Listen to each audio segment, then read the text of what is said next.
Hi, I'm Sarah Hoxie, standing here with Misty Copeland. Misty, how you doing? I'm good. Good. How do you feel about tonight's show? You know, it was extremely entertaining. I saw so much growth with the dancers just from last week. But of course it was hard to say goodbye to Jordan and to Stanley.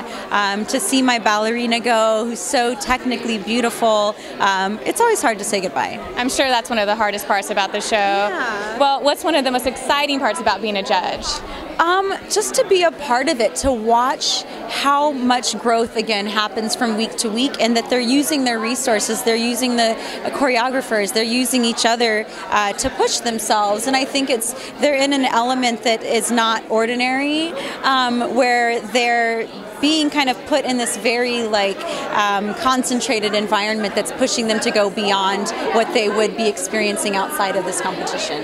And I noticed you give a lot of advice about technical and facial expressions, yeah, which is really exciting. And do you have any advice for dancers going into next week on that?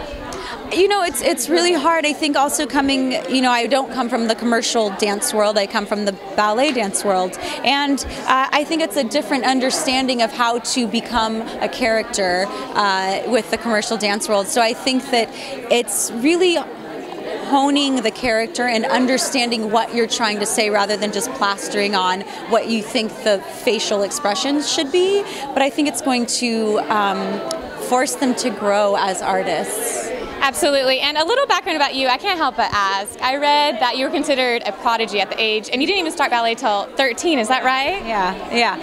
It's a weird thing to hear. You know, I don't think I really understood the weight of that word until I was a professional. But, you know, being a prodigy or not, you still have to work incredibly hard. There are no shortcuts in the ballet technique. And I feel like, you know, I've been a professional for 13 years, and it was probably 2 years ago that I felt like I got it. So no matter what, you got to just stay dedicated. Exactly.